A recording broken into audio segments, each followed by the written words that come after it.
వరంగల్ జిల్లా నర్సంపేటలో కార్మిక శాఖ ఆధ్వర్యంలో కార్మిక సంఘాల సహకారంతో సిఎస్సి హెల్త్ కేర్ వారు భవన నిర్మాణ కార్మికులకు ఉచితంగా 50 రకాల సంపూర్ణ ఆరోగ్య పరీక్షలు నిర్వహిస్తున్నారు. ఈ క్యాంపులను నర్సంపేటలోని బొందబడి స్కూల్, సర్వాపురం, ద్వారకాపేట, మదనపేట, ముతోజుపేట 5 క్యాంపులను ఏర్పాటు చేశారు. ఈ క్యాంపుల ద్వారా రక్త పరీక్షలు చేసి వారికి ఉన్న వ్యాధులను నిర్ధారిస్తారని, వారం తర్వాత ఇంటి వద్దకే రిపోర్టులు వస్తాయని ఈ సందర్భంగా వారు తెలిపారు. ఈ కార్యక్రమంలో DM Dayakar, doctor Bhupal, district coordinator Harish, Praveen, Nagaraju, కార్మిక సంఘం నాయకులు గోవర్ధన్, శ్రీనివాస్ గౌడ్, కార్మిక నాయకులు తదితరులు పాల్గొన్నారు.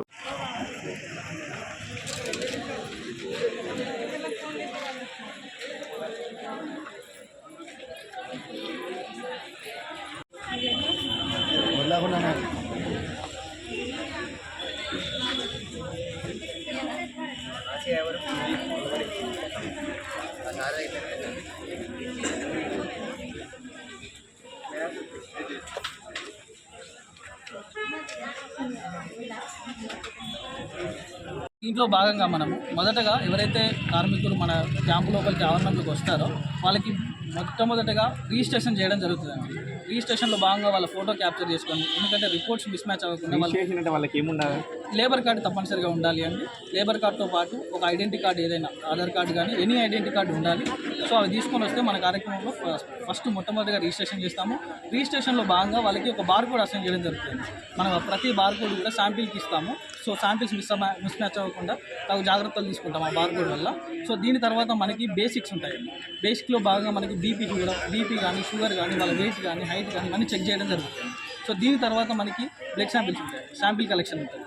సో శాంపిల్ కలెక్షన్లో భాగంగా వాళ్ళకి మన ఏదైతే 50 రకాల టెస్టులు ఉన్నాయో వాటికి కావాల్సినంత బ్లడ్ శాంపిల్ కలెక్ట్ చేస్తాము. సో కలెక్ట్ చేసి దాని తర్వాత వాళ్ళకి రిఫ్రెష్మెంట్ చేయడం, దాని తర్వాత వాళ్ళకి ఏదైతే మనకు యూరిన్ శాంపిల్స్ ఉంటాయి యూరిన్ శాంపిల్ చేయడం, దాని తర్వాత ఈసీజీ కానీ, పిఎఫ్టీ కానీ, ఆడియో విజన్ టెస్ట్ కానీ ఇవన్నీ చేయడం జరుగుతుంది. సో దీనివల్ల కార్మికులకి దాదాపు ఒక 25,000 విలువైన పరీక్షలు అన్నీ కూడా మన గ్రామంలో మన ఇంటి మన పరిసర ప్రాంతాలకు వచ్చి ఫ్రీగా చేయడం జరుగుతుంది. తోటి ఒక సంయుక్త సమావేశం నిర్వహించడం జరిగింది. దాంట్లో భాగంగా కార్మిక సంఘాల వైపు నుంచి మేము ఇదే ప్రశ్నను ఆ యొక్క సిఎస్సి సెంటర్ వాళ్ళకి, కలెక్టర్ గారికి కూడా దృష్టికి తీసుకుపోవడం జరిగింది. వారు మాకు ఇచ్చినటువంటి సమాధానం ఏంటంటే, ఈరోజు వీళ్ళు నిర్వర్తించినటువంటి పరీక్షలు ఏవైతే ఉన్నాయో, గుండెకు సంబంధించి లిపిడ్ ప్రొఫైల్ కానీ, కిడ్నీ ఫంక్షనింగ్స్ కానీ, మన లివర్కి సంబంధించి లిపిడ్ ప్రొఫైల్, మన ఎల్ఎఫ్టీ కానీ, ఇటువంటి పరీక్షలలో ఏదైనా అబ్నార్మాలిటీస్ ఉండి ఆ యొక్క వ్యాధికి సంబంధించినటువంటి లక్షణాలు కనబడినప్పుడు ఆరోగ్యశ్రీ కానీ, హెల్త్కు సంబంధించినటువంటి ఏ లింక్డ్ హాస్పిటల్స్, ఇప్పుడు మన కేంద్ర ప్రభుత్వం ఇస్తున్నటువంటి లైఫ్ లైన్ హాస్పిటల్స్ ఉన్నాయి, అటువంటి లింక్డ్ హాస్పిటల్స్కి వీళ్ళని రిఫర్ చేయడం జరుగుతుంది. అక్కడ కేంద్ర ప్రభుత్వం కానీ, రాష్ట్ర ప్రభుత్వం కానీ ఇచ్చినటువంటి ఆరోగ్యశ్రీ కానీ, 5 లక్షల రూపాయల సంయుక్త బీమా పథకం ద్వారా, ఈ శ్రమ్ కార్డ్స్ ద్వారా కానీ ఆ యొక్క లింక్డ్ హాస్పిటల్లో కంప్లీట్గా ఫ్రీ ట్రీట్మెంట్ చేయడం జరుగుతుందని వారు మాకు సందేహం నివృత్తి చేయడం జరిగింది. ఆ విధమైనటువంటి లక్షణాలు ఎవరికైనా కనబడ్డప్పుడు ఈ యొక్క ప్రతినిధులు వాళ్ళకు నోటీస్. మరిన్ని అప్డేట్స్ కోసం మా ఛానల్ని సబ్స్క్రైబ్ చేయండి.